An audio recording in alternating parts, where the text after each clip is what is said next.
Okay, hey everybody. So we're going to jump now to talking about Marx's argument about exploitation. A couple things I need to point out right at the beginning. First, when we are talking about exploitation, and this is going to be true when we talk about a lot of other things as well, we need to be careful that we are using the word exploitation, we're using the concept of exploitation rather, in the way that Marx uses it. You'll hear that word exploitation in lots of different contexts in day-to-day life. You might use the word yourself. And in day-to-day conversation, we typically mean when we say one person is exploiting someone else, that one person is taking advantage of someone else. And in this case, with Marx, he also means that, but he means that one person is taking advantage of another person in a very, very specific way.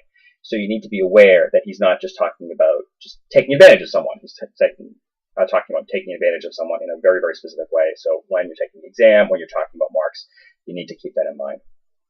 Second, there are, or at least I like to think of Marx's argument about exploitation and also alienation and false consciousness in two different ways. On the one hand, Marx is making an argument about the immorality of capitalism. So he's making a case here that capitalism is immoral, that capitalism is inherently bad, or at least that it does bad things to people.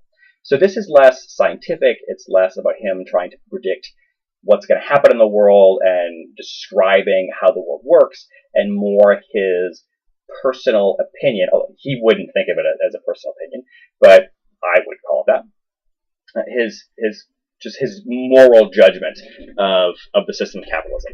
But at the same time, though, it's really important to know that his argument about exploitation is really key to understanding why capitalism is ultimately going to fall apart, at least, again, according to Marx. So it's got this conversation has this dual aspect to it. On the one hand, we're getting at Marx's moral critique. On the other hand, we're getting at his preparation for his argument about why capitalism will, like the other historical epochs, like the other stages of history, that capitalism will ultimately collapse in on itself.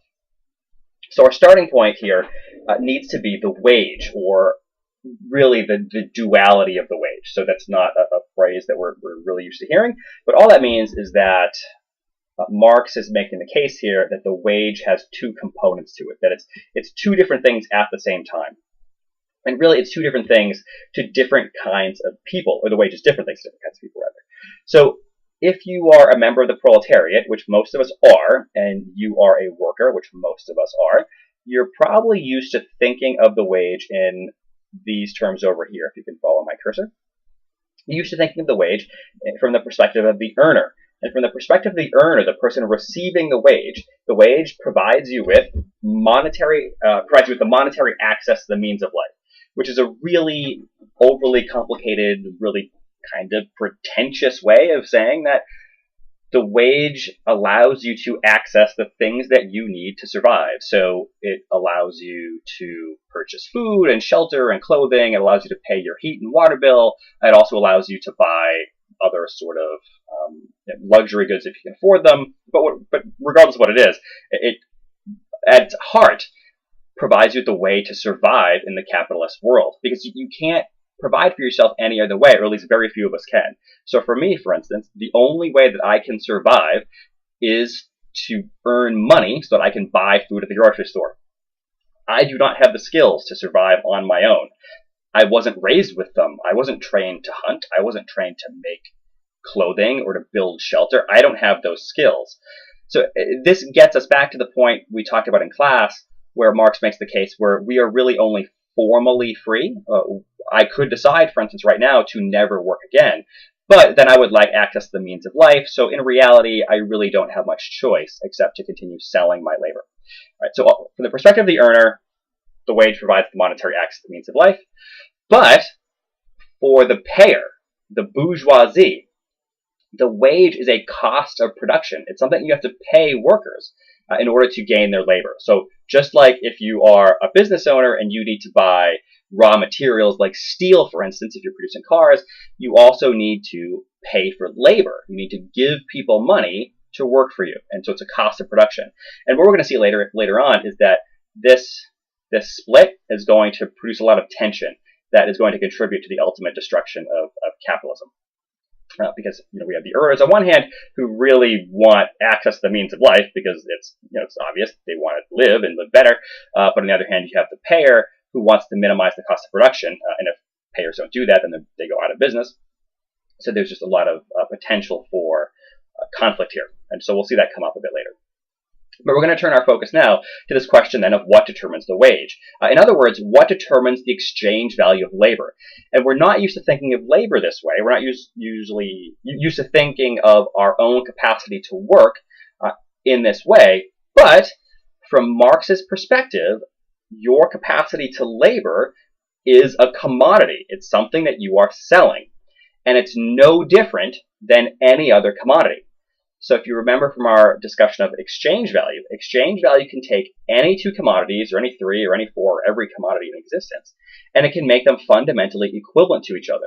So just like we can make an airplane and a tomato and a box of chalk and an office chair and an office building all equivalent, or we can at least compare them in terms of their exchange value, your capacity to work, your labor, is no different. It is no different than a tomato or an airplane or a piece of chalk. They're all the same when we're looking at them through the lens of exchange value. So we're left with this question then of what determines your wage, or what determines anyone's wage. Well, is it the market? Does the market do supply and demand? Do the demand for your skills decide, and the supply of your skills decide how much you make? Well, no, at least not according to Marx. If you take a modern economics class, those types of things, supply and demand, are really going to be the dominant explanations for why somebody makes what they make. I mean, other things too, but they're going to be the dominant explanations. But for Marx, and Marx was familiar with those kind of arguments, but he dismissed them. He called them bourgeoisie economics. We don't need to get into his critique of why he dismissed them. It's actually a little bit outside of my expertise anyway. But regardless, he does dismiss them, so that's all we really need to worry about. Well, what about the other kinds of things that we think of that, if I want to get my wage higher, I want to get my boss to give me a raise, or whoever, what do? Well, I can work really hard and I can produce more and I can be a better worker. Well, for Marx, no, those are not the things that determine your wage. How hard you work really doesn't have anything to do with how much you make. The amount that you produce doesn't have anything to do with how much you make. Well, what about the boss? What about the business owner? Does the boss determine how much you make? Well, no. There's no person, there's no individual human being or even group of human beings that decides how much you make, just like there's no individual person who decides how much a tomato costs or how much an airplane costs. Yeah, there's a person who puts a price tag on it, but that's not the same thing as determining its exchange value. So we have to think about what determines the exchange value of anything. Well, if you remember the conversation we had about exchange value and use value, the thing that determines a commodity's exchange value is the amount of labor that goes into producing it. We don't think of ourselves in this way, or at least we don't think of our capacity to work in this way. But for Marx, because our capacity to work, our labor, is a commodity, its value comes from the exact same source as everything else, the amount of labor that went into producing it. It's really, really essential, though. It's really important that you understand that when we talk about the amount of labor that goes into producing you as a worker, or that goes into producing a worker, we are not talking, again, about how hard you work or how good of a worker you are. This has to do with the amount of work that other people have put into you. So what does that mean? Well, a lot of people have put in a lot of time and a lot of effort and a lot of labor to get you where you are right now. So, for instance, when you are born, you can't take care of yourself. Other people take care of you. Typically parents, but if not parents, then grandparents, or the government, the state, or foster parents, or whoever. It doesn't matter. There are people who put labor into you. They keep you clean, they keep you fed, they hopefully did things like read to you or play with you, teach you things, and so on. That's all effort. The more time and effort those caregivers put into you, the more labor they put into you, the more you're going to be worth. Or not you specifically, I need to be clear there. It's not the more you're worth because you're not the commodity, it's your labor, okay? That thing that you're selling. Moving on from parental care, or from the care we get from early caregivers, well, things like schooling, education. You went through if you grew up in the United States, you went through the American public education system where you had a kindergarten teacher and a first grade teacher, second grade teacher, all the way up. You also are in college, so you've had a lot of individual instructors who have put a lot of time and effort into standing in front of you in classrooms and teaching you things and reading your papers and grading you and giving you feedback and talking to you. That's all work. When you go to school, the person who is teaching isn't at school. That person is at work. Their labor is being essentially poured into you, creating you as a worker. Other things like training, it means the same thing. So I'm thinking of training not as schooling in particular, but just on-the-job training, things like that. Previous experience, similar sorts of things. So experience at other jobs with mentors and people guiding you and providing you help. And then there are these other factors here which don't really seem necessarily like they fit in. But food and shelter, for instance, the food that you eat, the clothes that you wear, the house that you live in, or the apartment that you live in, all those came from somewhere. So let's just think food, just for simplicity's sake.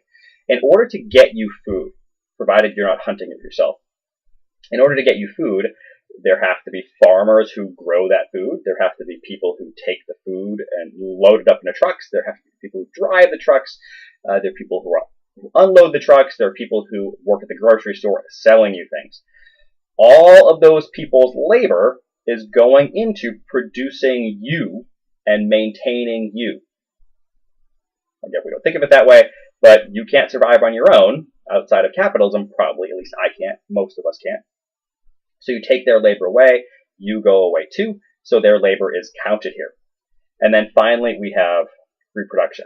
So these previous points have focused on the labor that has gone into either producing you, turning you into who you are, or maintaining you. So you need to be created as a worker, which means you need to be kept alive, trained, educated.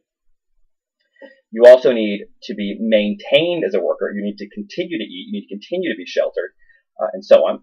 But there's also the real requirement here that your wage needs to allow for reproduction. Because, remember, the system here, this is the capitalist system, is maintaining itself by maintaining workers. And if the system doesn't account for reproduction, then the system can only last for one generation. Because if you barely pay people enough to survive, and you don't give them enough to have kids, then there are no workers for the future. So ultimately, the argument that Marx makes is that workers are going to be paid the minimum amount that it takes to get them to the point where they are now, and to maintain them, and to have kids. But this is going to keep the vast majority of workers in near poverty, if not absolute poverty. Now, there are going to be some workers, some members of the proletariat, who are going to be fairly well off. Doesn't mean they're not exploited. They're still exploited. But for most, this is going to keep them at a barely sustainable level. Right? You'll be alive. You'll continue to be able to work, but that's it. Okay. But final point on this, the more labor that goes into producing and maintaining the worker, the higher his or her wage will be. No individual decides that wage. Okay. It's not like someone sits down and says, okay, you've gone to college, I'm going to pay you more. The fact that you have gone to college means more people have labored, have produced you, and therefore that just raises the value, raises the exchange value of your labor as a commodity. This is an individual decision making. This is the system. And this brings us to what Marx referred to as the theory of surplus value. So here's where we start to really get at exploitation.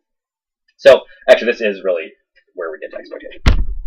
So you want to imagine a worker whose labor is worth $120 per day. Now, the reason why I have worth in quotes there is because we're thinking of worth in the same way that Marx is thinking about worth in terms of exchange value.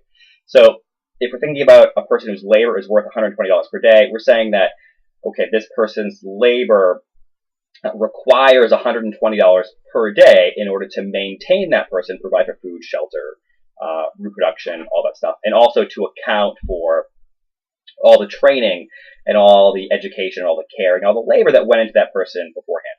Now, most people aren't going to be worth $120 a day, but, you know, that's what I'm going to say here. just for simple math. So that worker is paid $10 an hour for a 12-hour day. So person works $10 or works for 12 hours, they make $120 per day, right? So they're getting the wage that allows them to continue to work and also allows them to reproduce and all those basic things. But this is where we get to exploitation. So if we see this third point down here, Marx makes the case that human labor is the only commodity that is able to produce more exchange value. So tomatoes, for instance, have exchange value, but they can't create additional exchange value. Human labor is a commodity. It has an exchange value, but it can also produce more exchange value. And it's unique in that the amount of exchange value that it can produce it exceeds its own exchange value. So what that means is, let's say I am this worker up here. I'm being paid $120 per day. So I'm getting paid $10 an hour. But my labor is producing $15 worth of exchange value per hour. So let's say I'm working in a shoe factory. I'm being paid $10 an hour, but my labor is creating $15 worth of exchange value of shoes. So every hour that I work allows my company to produce $15 worth of shoes. So if they're selling shoes for $30, I'm every hour producing the equivalent of half a shoe.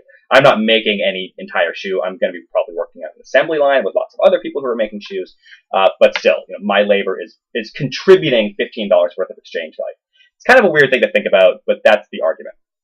Now, what that means is if my labor is producing $15 worth of value per hour, what that means is in 8 hours, I'm producing $120 worth of value. So if I were being paid the full value of my labor, I would make $120, which would allow me to survive on my own. Or not survive on my own, but it would allow me to survive. But I'm not working an 8-hour day, and I'm not being paid $15 an hour. I'm working a 12-hour day, and I'm being paid $10 an hour. So I'm making $120, but I am producing, $180 worth of value. So again, I'm being paid $120, but I am producing $180. So where does this extra go? Well, for Marx, this surplus labor, this surplus value that I'm producing, this extra $60, is going to the bourgeoisie in the form of profit. So when we think about businesses making profits, from a Marxian perspective, every dollar of profit that a company makes, that's essentially exploitation. So exploitation is the extraction of another person's labor, or at least the extraction of the value that that labor produces. So the extra $60 that I am producing is going to the bourgeoisie factory owner who didn't do any work. That person just gets what I produced. Now, from a Marxist perspective, and this is why it's a moral argument, Marx sees that extraction, he sees that exploitation, that taking of that surplus value, he sees that as theft. The bourgeoisie factory owner, or the land owner, or the owner of the machines, or whatever it is, the owner of the means of production, has no right, from Marx's perspective, to take that value. So if I'm producing the value, I'm producing exchange value, I'm producing the goods, I should be compensated fully for that. The bourgeoisie owner is stealing from me. That's theft. So I really already answered these questions, but who is doing the exploiting? Well, it's the bourgeoisie. Who's being exploited? It's the proletariat, the workers, right? If you remember the bourgeoisie, they own the means of production. It's not just that they're rich, because they're not all rich. The proletariat have only their labor to sell. It's not just that they're poor or they're workers, because not all of them are poor, but they all are workers, and they all sell their labor. So so that's what exploitation is. It's the extraction of value from one person by another. Now, I'm going to deal with this in more depth a little bit later, but the question is then, why couldn't some nice bourgeoisie factory owner just pay workers for their full So if the worker's producing, $180 worth of exchange value, why doesn't the bourgeoisie factory owner just pay the person the full value of their work? Because a person could do that. You could have a factory and you could pay people what they're producing. The problem with that is the factory then, or the business then, would make no profit and it would go out of business, right? So we'll see later on how this really doesn't have anything to do with individual people. So Marx isn't making the case that capitalists, that the bourgeoisie themselves are inherently bad. He may have thought that, but you might be the kindest, most gentle bourgeoisie factory owner ever, and you might hate the fact that you're exploiting people, but you have to. You have no choice, because if you don't, you will no longer be in the bourgeoisie. You'll go out of business. Okay. So that's it for exploitation. There's a few more details that we could chat about in class potentially, but feel free to ask me any questions that you might have. And then the next thing we're going to be talking about is alienation.